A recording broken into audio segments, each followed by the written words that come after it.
आप सभी को मेरा नमस्कार। आज हम अपनी कहानी हातिम के 7 सवालों में से तीसरे सवाल का भाग 3 सुनेंगे। कहानी शुरू करने से पहले मेरी आपसे प्रार्थना है, प्लीज़ आप मेरे चैनल को शेयर एंड सब्सक्राइब करें प्लीज़।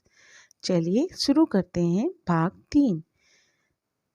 हातिम उनसे विदा मांगकर अपने मार्ग पर चल दिया। 4 कोस चलने पर उसने देखा कि एक सर्प और नेवला परस्पर लड़ रहे थे। हातिम ने समझ लिया कि अवश्य इनमें से एक मारा जाएगा। अतः हातिम ने एक पल कुछ सोचा, फिर उसने फटकार कर कहा, अरे मूर्खों, क्यों लड़ मरते हो?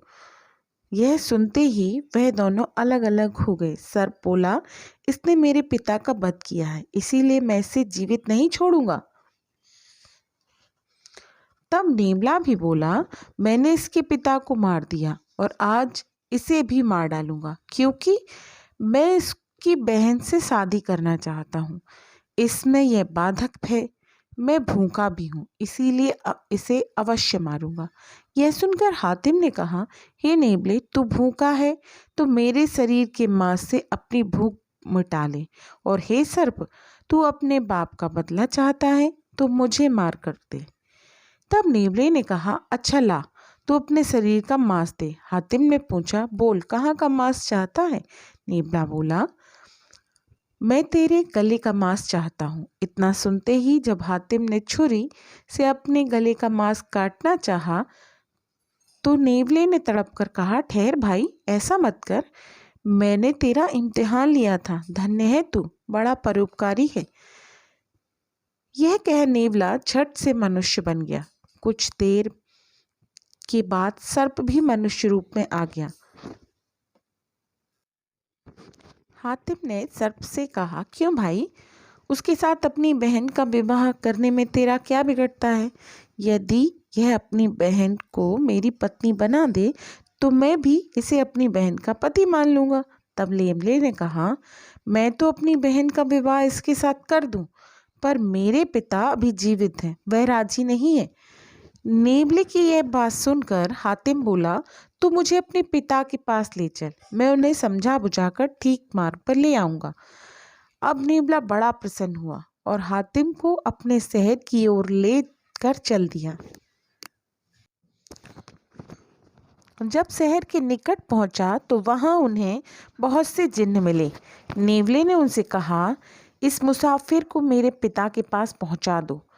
ऐसा कह वह स्वयं तो वहीं रह गया और वह जिन्न हातिम को लेकर उसके पिता के पास पहुंचे।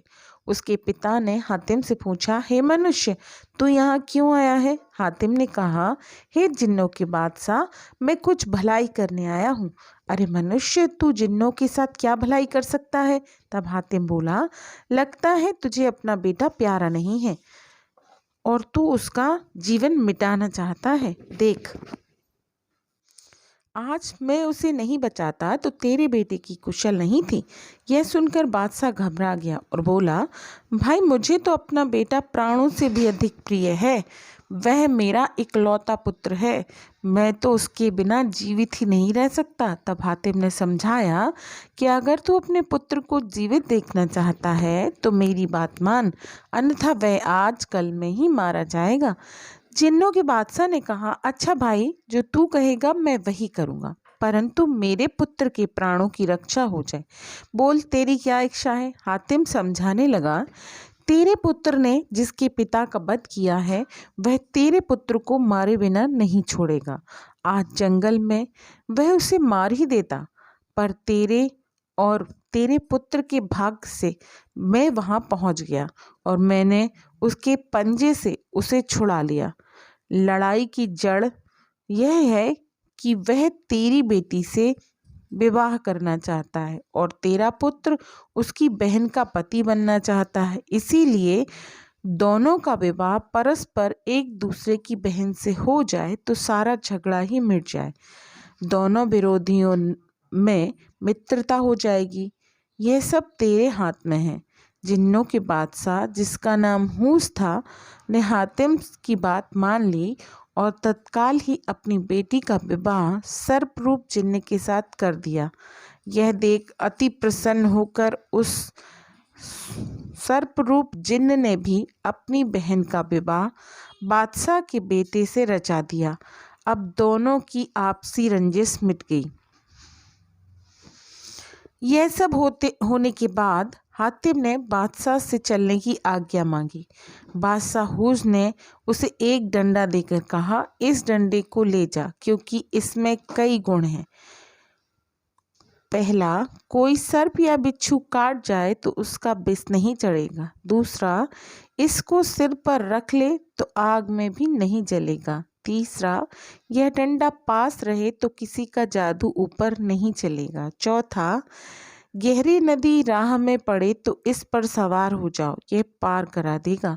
इसके उपरांत उसने हातिम को एक मोहरा दिया और कहा कि इसमें कई गुण हैं। काला, सफ़ेद और हरा, लाल, कैसा भी सर्प क्यों न हो, पकड़कर निर्भय होकर अपने मुंह में रख ले तो विष नहीं व्यापेगा। हातिम ने डंडा और मोहरा दोनों वस्तुएं प्रसन्न होकर ले लीं और अपनी राह पर चल दिया। कुछ दिनों के पश्चात उसके मार्ग में एक बड़ी नदी पड़ी, जिसमें ऐसी प्रबल लहरें उठ रही थीं जो कि सुमेरु पर्वत की चोटियों को भी ऊंचाई में लज्जित कर रही थीं। हातिम ने देखा कि वहां आसपास कोई भी प्राणी नहीं था। उस नदी को देखकर उसकी छाती दहलने लगी। वह मन ही मन बुदबुदाया, हे खुदा, इसे पार करना तो बड़ा कठिन है। हातिम कुछ देर के लिए आंखें बंद करके सोचने लगा। उसे अचानक बादशाह हूज के दिए डंडे की याद आई और प्रसन्न होकर उसने उस डंडे को पानी में डाल दिया। ये थे हमारे हातिम के तीसरे सवाल के तीसरा भाग। अब मिलेंगे हम हातिम के तीसरे सवाल के चौथे भाग में। अगर आपको कहानी अच्छी लगे तो प्लीज़ शेयर एंड सब्सक्राइब। मिलते हैं अगले वीडियो।